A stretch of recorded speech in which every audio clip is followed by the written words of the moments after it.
Olá para você que acompanha a programação da TV Câmara e também da Rádio Câmara. Obrigado pela sua audiência e sua companhia mais uma vez. Estamos começando o programa Espaço Aberto e hoje vamos falar sobre esse tempo seco e as doenças respiratórias que acabam sendo desencadeadas por esse período que a gente está vivendo. E para isso, para debater com a gente, conversar um pouquinho, nós estamos recebendo em formato virtual a doutora Daniela Rigoto Banvart, que é alergista e imunologista aqui de Bauru. Doutora, muito obrigado por ter aceitado o convite e estar aqui com a gente.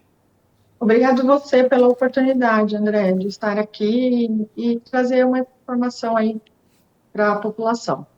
Doutora, para a gente começar, qual é a relação, né? A gente, primeiro temos que lembrar que nós estamos vivendo em 2024, algo que pouca gente já passou por isso, né? Eu me lembro que em 2014 a gente teve um tempo muito seco, uma escassez hídrica muito alta também, mas 2024 entrou um agravante nesse cenário, que são as queimadas, né? Em todo o estado de São Paulo, também queimadas da Amazônia, que a fumaça já chegou aqui no estado, a gente vê o tempo totalmente encoberto e umidades relativas do ar registradas em níveis críticos, níveis de deserto, né? Literalmente, por exemplo, nós tivemos cidades do interior de São Paulo que chegaram a 10% de umidade relativa do ar. Por que esse cenário agrava as doenças respiratórias, doutora? Todo esse cenário, as queimadas, a poluição, até essas mudanças climáticas que isso, né, traz também, o tempo seco, eles acabam agredindo as vias aéreas, acabam atuando como irritantes, importantes. E isso faz com que essas partículas finas que são geradas, que são poluentes, né, elas acabam irritando as vias aéreas e causando exacerbações das doenças alérgicas, como a rinite, como a asma. Pacientes que muitas vezes estavam muito bem controlados acabam aí tendo sintomas por causa desses fatores. Doenças respiratórias mesmo, né, como vírus e bactérias, isso acaba se agravando. Pô, vou dar alguns exemplos aqui, que são doenças comuns na época do inverno, que é o tempo mais seco. H1N1, a famosa gripe, aquele resfriado, e agora a gente tem também a Covid, né, que acaba sendo uma doença inflamatória também. Isso tem relação com o tempo seco para piorar, doutora, ou até aumentar a transmissão ou não? Olha, as doenças virais, de uma forma geral, elas acabam, sim, ajudando a exacerbar também essas doenças alérgicas, a piorar, tá? Então, com certeza, nós estamos na época de maior circulação ainda de vírus, tá? Então, isso com certeza acaba piorando aí os pacientes, acaba até mesmo confundindo às vezes, e trazendo às vezes as duas coisas em conjunto também, porque às vezes você pega uma doença viral, exacerba a rinite, tem as duas coisas juntas, ou a própria doença viral pode piorar aí as doenças alérgicas, então vira uma coisa bem ruim aí para os pacientes com alergia. A senhora falou de rinite, né? Existe algum grupo dos pacientes dessas alergias, rinite, asma, bronquite, que sofre mais com esse tempo seco? Qual é a doença que é a mais afetada na sua experiência de consultório? Olha, eu acho que a rinite e a asma são as doenças que mais são afetadas aqui no consultório. Os olhos também, tá? A gente trata bastante conjuntivite alérgica e o olho seco acaba irritando bastante também. Isso também acaba desencadeando coceira, acaba desencadeando sintomas no olho, que também piora aí o paciente com conjuntivite alérgica. Bom, agora, para a população em geral, acho que a gente tem alguns níveis, né? As pessoas acabam ficando com sintomas por conta desse tempo seco. A que momento procurar um médico, doutor? Dá para ter um alerta ali, ó, acender um alerta, ó, agora tem que ir no médico, ou dá para remediar em casa com algumas coisas que a gente vai falar daqui a pouco, inclusive, né? Trazer hidratação. Como é que é a sua visão nesse sentido de quando o paciente deve procurar ajuda médica? André, o paciente que já tem a doença, provavelmente ele já está em acompanhamento médico. Então, ele deve manter esse acompanhamento, ajustar a medicação se for necessário, seguir as orientações médicas para que ele não entre em crise.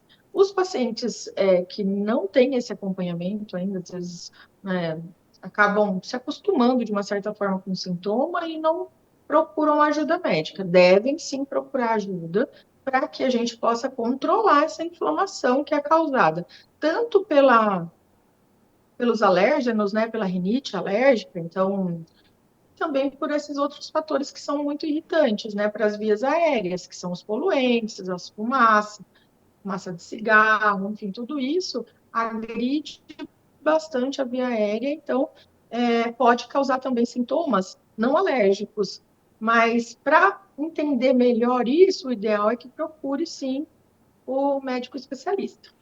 Bom, mas se forem as pessoas que já têm essa doença, claro, como você falou, está sendo acompanhado, interessante.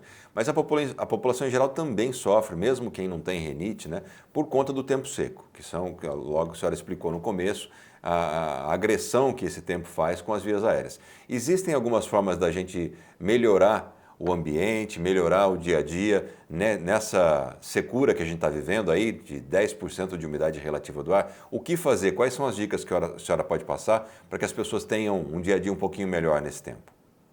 André, existe sim. Então, assim, olha, eu acho que manter a hidratação via oral é super importante, hidratar bastante via oral. Fazer a lavagem nasal. A lavagem nasal, ela pode ser feita, e deve, na verdade, ser feita especialmente para os pacientes, faz parte do tratamento dos pacientes alérgicos, mas pode ser feita também pelos pacientes que não têm nenhuma alergia. A lavagem com aqueles dispositivos nasais é super importante, pode ser feita mais de uma vez ao dia para manter a via aérea limpa, hidratada. Você tem gels que você pode usar na via aérea. Usar os purificadores de ar em casa também pode ser uma coisa bacana. Os umidificadores de ar também podem ser utilizados, mas no caso dos pacientes alérgicos, aí puxando a sardinha para o meu lado, deve ser evitado próximo de lugares que possam acumular ácaro. Então, assim, perto da cama, perto do sofá, não é uma boa opção para os umidificadores. Se for possível, comprar aqueles que mantêm a umidade entre 50% a 60%, que é o que deve ser, né? Que são aqueles que desligam automático. Se não for, se forem esses simples, então deixar ligado por 2, 3 horas e depois desligar.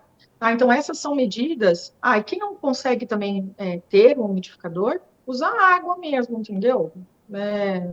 Não, talvez não seja tão eficiente, mas eu acho que ajuda também você colocar lá uma bacia de água, só cuidado com crianças pequenas para não ter nenhum acidente doméstico. Mas também é uma medida interessante. Perfeito, doutora. Com relação à pele, eu sei que a senhora é alergista, né, mas não é uma dermatologista, mas existe uma alergia causada pelo tempo seco? Quais são os cuidados com a pele também? A senhora citou dos olhos, né? Como cuidar dos olhos e da pele nesse tempo também, sem contar as vias respiratórias? Assim, evitar banhos muito quentes, com água muito quente, né? Muito demorados. Tentar usar uns sabonetes que são com pH mais próximos da pele, dos comuns esses glicerinados. Passar o sabonete onde precisa somente e sempre realizar a hidratação da pele pós-banho. Tá? E se puder, mais de uma vez ao dia. Perfeito, doutora. E acho que a base, né, para o dia a dia, as pessoas falam em quantidade, acho que é difícil a gente mensurar aqui para cada indivíduo, mas tomar bastante água, fazer como eu estou fazendo aqui, o tempo inteiro na entrevista, uma canequinha de água aqui e se hidratar muito, né, tomar água o dia inteiro, que pelo menos o corpo vai repondo a necessidade desse clima muito seco e esperar vir a chuva. Doutora, quero agradecer a sua presença aqui mais uma vez, dividir com a gente, dividir o seu conhecimento e trazer essas dicas importantes para esse momento que a gente está vivendo. Obrigado, doutora. Obrigada a você, André, pela oportunidade. Eu acho que sempre levar esse tipo de informação para a população é uma coisa bacana, porque a gente pode ajudar a minimizar, pelo menos, todo esse transtorno que a gente está tendo aí com a poluição, com as queimadas e com esse tempo seco. Tá certo. Muito obrigado, doutora Daniela, e a você que acompanhou essa entrevista pela sua audiência e até a próxima.